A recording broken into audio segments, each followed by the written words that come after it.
Let's make a mini football from polymer clay. First, make a mini ball. You can use any leftover clay. Then make little black and white balls.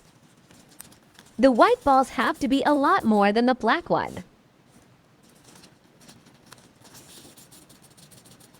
Try to make them similar sizes.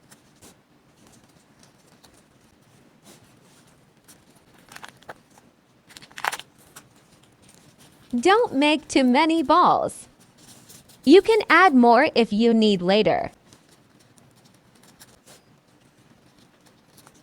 Then put them together.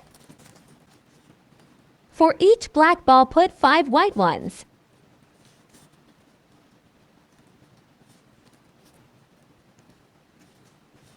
Shape them like a flower.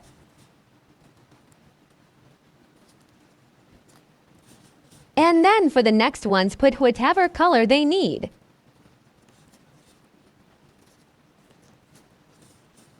Keep adding until you cover all the ball.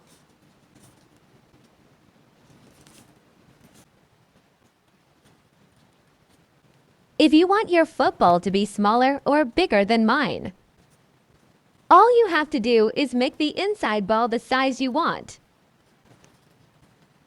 Now all you have to do is make it smoother. Keep rolling it until all the mini balls are joined.